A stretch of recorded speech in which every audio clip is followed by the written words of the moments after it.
कहता है मुस्तफ़ा ने क्या इरशाद फरमाया। आज तो ये जलसा यहाँ गदरपुर के सरज़मीन पर हो रहा है और तमाम भोला कॉलोनी के लोगों ने मोहब्बत से ताउन किया, सजाया है। लेकिन एक वक्त वो भी था कि तकरीर जब हमारे पैगंबर किया करते थे तो मुसलमानों मक्के की तारीख़ आप पढ़ कर देखो। आप पढ़ते हो दुनिया की तारीख़ को, आप सचिन तेंदुलकर को देखते हो, आप शाहरुख खान को देखते हो, दुनिया के स्टार जिसे हम कहते हैं फिल्मों में काम करने वाले, उनकी आप बायोग्राफी पढ़ते हो। लेकिन अपने नबी की सीरत को ज़रूर पढ़ो अपनी ज़िंदगी के अंदर। आप देखें नबी पाक जब तकरीर किया करते थे तो आप देखें मक्के में जो काफिर थे वो तालियां बजाते थे। नबी पाक कुरान की तिलावत किया करते थे, मक्के के नौजवान शोर मचाते थे। उनका मकसद ये था कि इनकी आवाज़ को दबा दिया जाए, कोई ना सुने। अगर सुनता है इनकी आवाज़ को तो वो इनका हो जाता है, कलमा पढ़ के मुसलमान हो जाता है। अबू जहल ने टीमें लगा दी हैं कि जिस तरफ को मोहम्मद जाए आप पीछे पीछे जाया करो। लेकिन अपने नबी का अज़्म देखो, हौसला देखो। पैगंबर आज़म जब तकरीर कर रहे हैं लोग रास्ते में कांटे बिछा रहे हैं। पैगंबर आज़म तकरीर के लिए जा रहे हैं, आपके ऊपर कूड़ा डाला जा रहा है। पैगंबर आज़म तकरीर करने के लिए जा रहे हैं, लोग शोर मचा रहे हैं। कारी अल्लामा नबी हसन साहब तशरीफ़ ला चुके हैं और बड़े अच्छे नोट से इन्होंने नवाज दिया है। मैं देख लूँ, इन्होंने शतक मार दिया है पहले ही। खाता जिसका शतक से खुल जाए तो फिर आगे का कोई पता नहीं कहाँ जाए, है ना। ये दिल वाले हैं, मौलवी दिल वाले ही होते हैं, ऐसी बात नहीं है। अल्लाह तमाम उलमा की उम्र में बरकतें अता फरमाए। लेकिन मैं बता रहा था कि आज यहाँ इतना अच्छा इंतज़ाम है, उलमा को बुलाया गया है, हर तरह की हिफाजती दस्ता लगा है, कुर्सियाँ हैं, लाइट है, माइक है और अच्छा खाना माशाल्लाह कारी मुबारक साहब ने खिलवाया। लेकिन नबी की तबलीग देखो, आका करीम की तकरीर देखो। पैगंबर तकरीर कर रहे, लोगों ने शोर मचाना शुरू कर दिया और अबू जहल ने कह दिया कि जब ये तकरीर करें, कुरान पढ़ें तो कानों में उंगलियां ठूस लेना, लेकिन इनकी ज़बान से निकलने वाले कलिमात को मत सुनना। लेकिन हमारे नबी का अज़्म देखो, हौसला देखो, हिम्मत देखो, ताकत व पावर देखो। पैगंबर आज़म बराबर तकरीर करते रहे, परेशानियाँ आती रहीं। कभी ताइफ के मैदान में जाते हैं, पत्थरों की बारिश हो जाती है, इतना खून निकलता है, नालैने पाक जो है वो खून से भर जाती है। पैगंबर उसूल यही आज मुसलमानों का, मिलाद शरीफ होती है, घर वाला करारा ये जाने, 10वें की बिरयानी खाने 1000 पहुंच जाएंगे, मिलाद शरीफ होगी तो 10 भी नहीं मिलेंगे। ये तजुर्बा हमारा भी। तो आओ सुनो। और आशिक होते हैं, एक आशिक तो ऐसा था कि लॉकडाउन में जलसे ढूंढता फिर रहा। आशिक था, जलसों का शौक था उन्हें, लॉकडाउन में भी निकल गए वो जलसा सुनने। और तुम्हें पता लॉकडाउन में जलसे कहाँ हो रहे भैया, नमाज पढ़ने के लिए पाबंदी थी, मस्जिद में नहीं जा सकते आप, लेकिन वो दीवाने थे, निकल गए, पुलिस वाले उनके पीछे पड़ गए।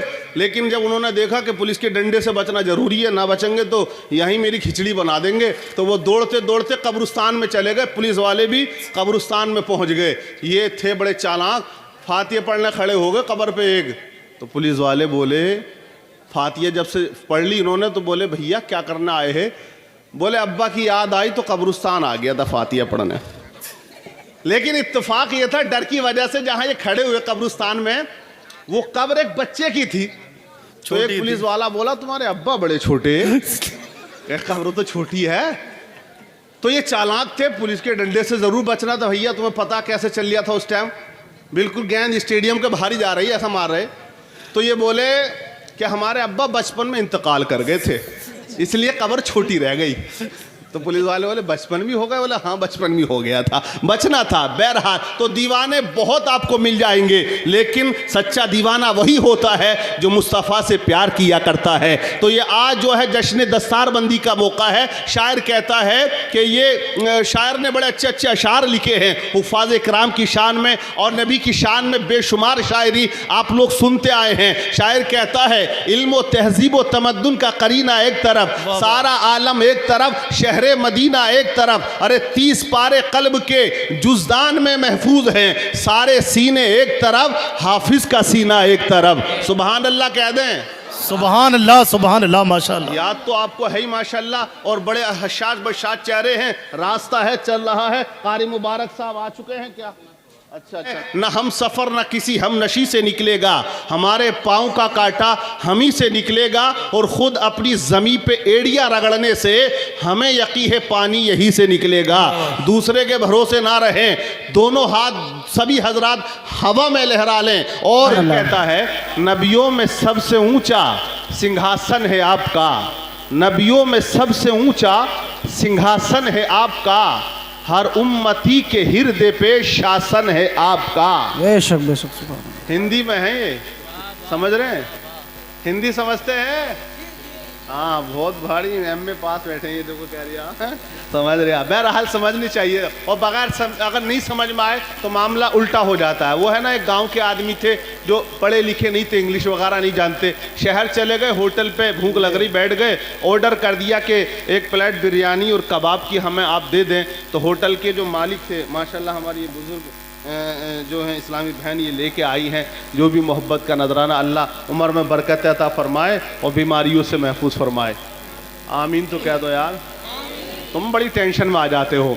तो वो गांव के थे, पहुंच गए होटल पे, क्या कहा, बिरयानी के बगैर काम नहीं चलता, प्लेट एक बिरयानी और कबाब।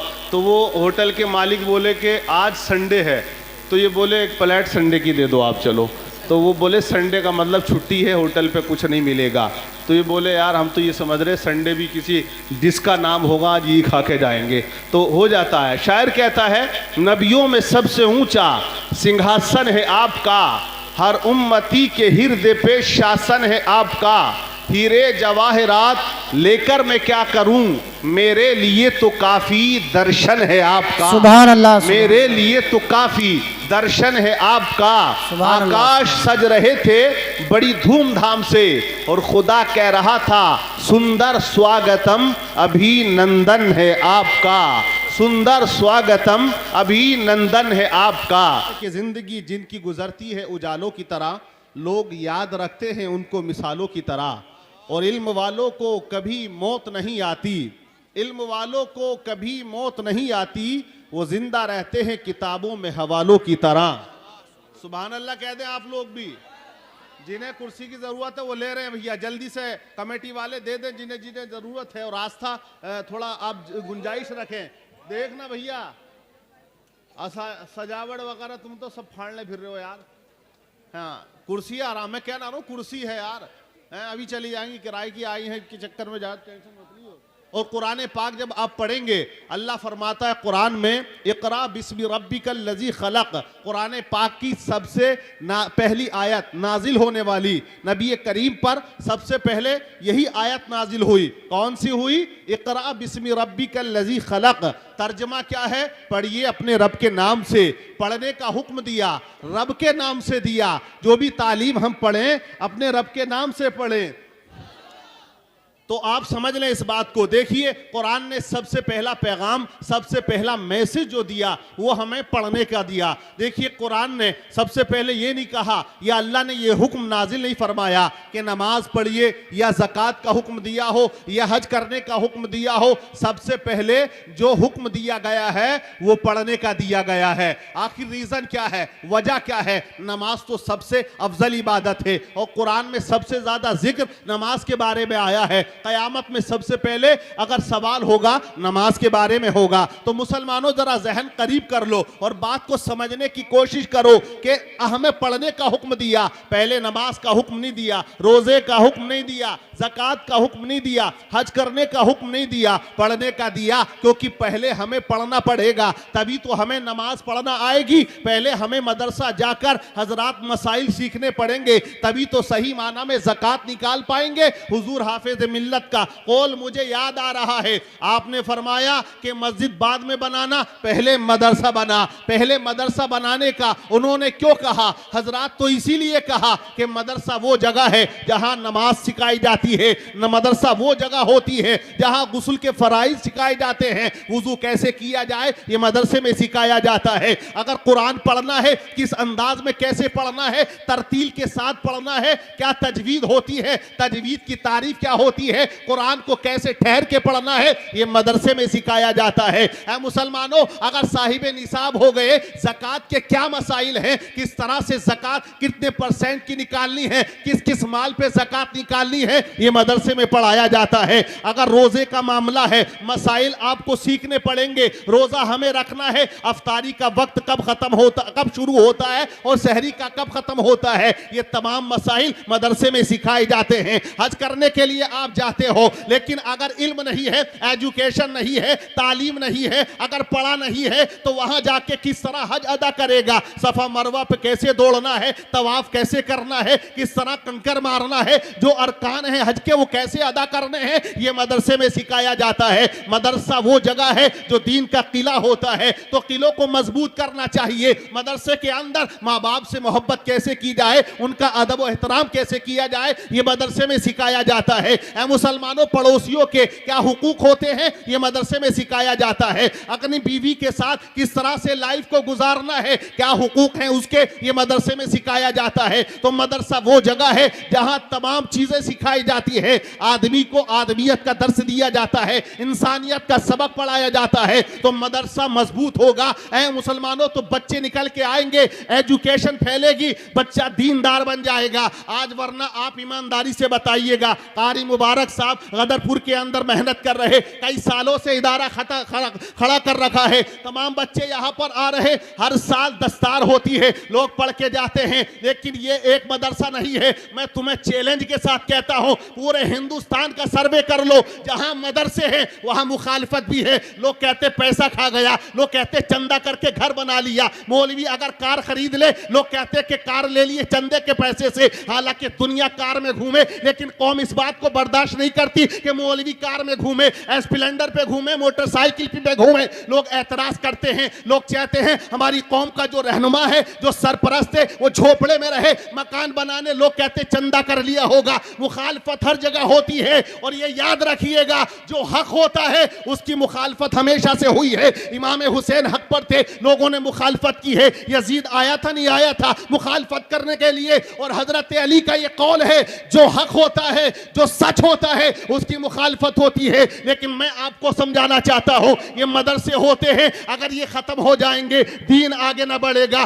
तुम्हें इमाम ना मिलेंगे, तुम्हें मौलवी ना मिलेंगे, तुम्हें मुफ्ती ना मिलेंगे, तुम्हें इमाम का जो आज जम्मे खफीर रहता है, एक इमाम साहब का इस्तीफा हो जाए, 10-10 आके खड़े जो होता है, ये मदरसों की देन होती है। लेकिन ये याद रखे, हदीस पाक का मफहूम है, एक जमाना आएगा कि तुम्हें मुसल्ले पर खड़े होने के लिए इमाम ना मिलेगा। लोग कहेंगे तू पढ़ा, लोग कहेंगे तू पढ़ा, यानी कि उलमा खत्म हो जाएंगे। मफहूम क्या है कि उलमा का इंतकाल होता रहेगा, लोग जाते रहेंगे और नए आलिम बनेंगे नहीं तो मिलेंगे कहां से। लॉकडाउन के बाद सर्वे करो मदरसों के अंदर क्या हाल है, बच्चे नहीं आ रहे पढ़ने के लिए। हर इंसान चाहता है अपने बच्चे को डॉक्टर बनाऊं, क्या करूंगा, अगर मौलवी बना दिया 8,000 10,000 में या 12,000 में, पूरे गांव की उनके पीछे कुराफाते होती है। आदमी डॉक्टर बना रहा है, इंजीनियर बना रहा है, वकील बना रहा है। हर इंसान पुकार के कहता है अबे डॉक्टर होगा मकान बनाएगा, इंजीनियर होगा बिल्डिंग बनाएगा, तेरा बेटा वकील होगा स्कॉर्पियो में घूमेगा। मौलवी क्या है,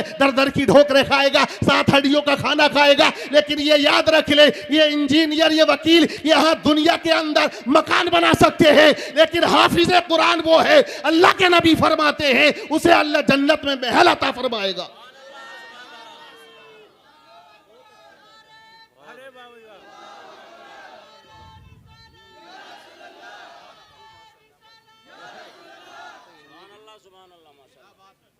तो मुखालफत होती है, किसकी नहीं हुई, और राजनीति और दादागिरी ये सब कहां चल रही है मालूम है, मस्जिद और मदरसे पे। इंग्लिश मीडियम में पढ़ा रहे हो, 5 लाख 2 लाख 2.5 लाख का खर्च है, कभी जाके छू तो कर देना आप, वहीं से आपको अरेस्ट करा देगा वो। तो आज दादागिरी मदरसों पर, तोपगर्दी मदरसों पर, लेकिन जिसकी वजह से कभी दीन का नुकसान हुआ, मदरसे को नुकसान हुआ, ये याद रखना, मरने के बाद हिसाब जरूर होना है। तो मदरसों की मदद करो। मदरसे दीन का किला होते हैं। ताउन मदरसा क्या है? कारी मुबारक साहब क्या समझ रहे हैं? अच्छे एक नॉलेज वाले इंसान हैं, अच्छे व्यापारी हैं। कारी नबी हसन साहब बैठे हैं, कई एकड़ की जमीन के मालिक है। मैंने इनका घर देखा है, 2-4 बीघा में तो बना हुआ है, लेकिन ये 10,000 12,000 पे मदरसे में पढ़ा रहे। क्या किसानी करके ये 15 या महीने के 50,000 नहीं कमा सकते हैं? ये आरिफ कारी आरिफ साहब बैठे हैं, एक अच्छे हकीम हैं, पथरी का गारंटेड इलाज ये कर दिया करते हैं। ये वहाँ दुकान लगा के बैठ सकते हैं। ये उलमा इकराम का जम्मे गरीब फकीर है।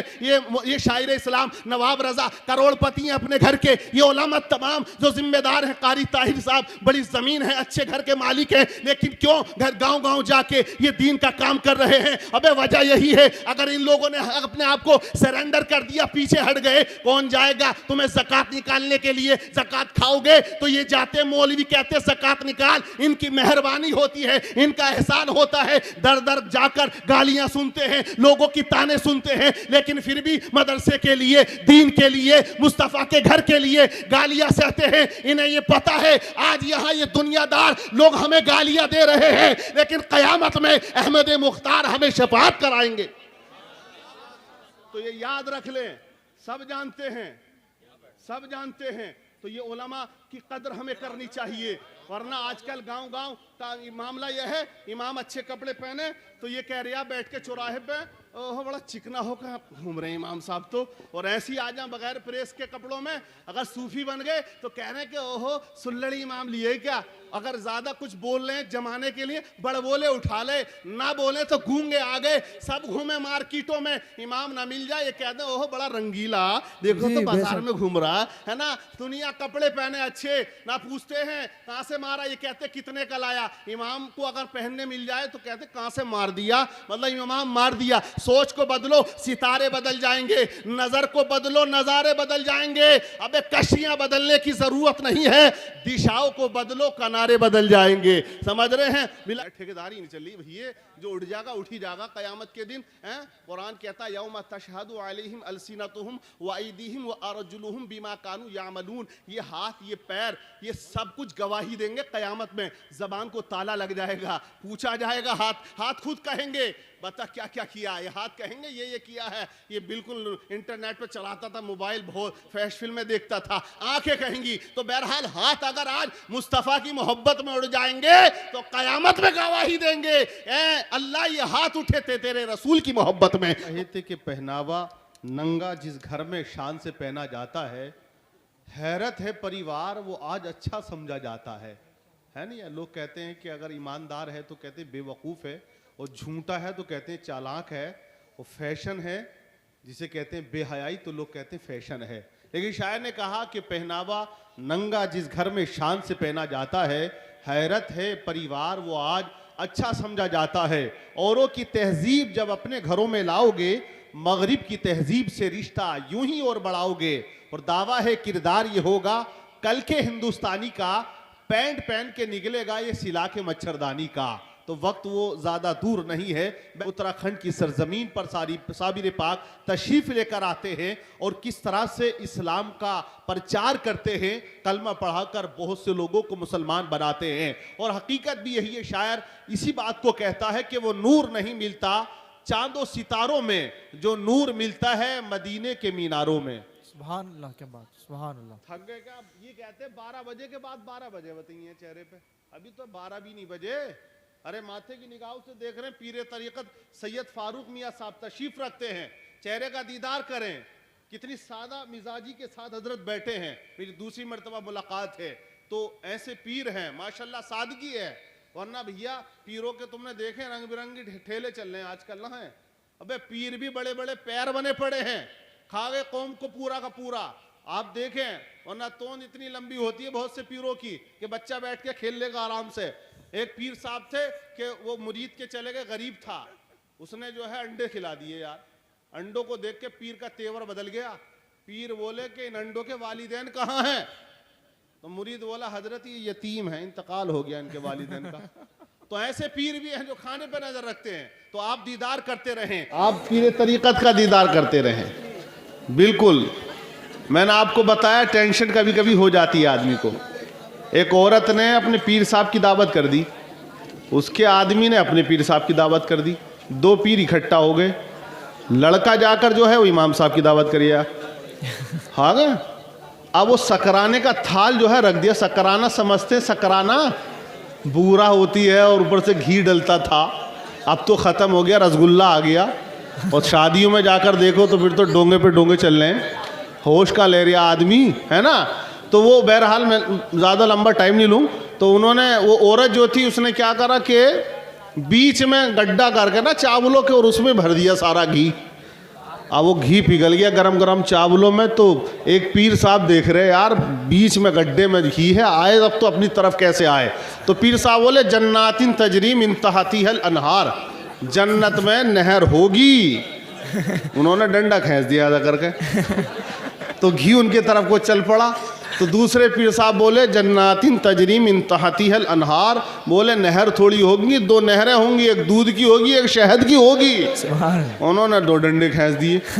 लेकिन इमाम भी इमाम होता है भाई साहब, लोग तो बेवकूफ़ समझ रहे हैं, लेकिन वो किसी उसकी वजह से खामोश रहते हैं, वरना तुम्हें पता नहीं है बलवान होते हैं इमाम साहब माशाल्लाह। वो बोले अच्छा।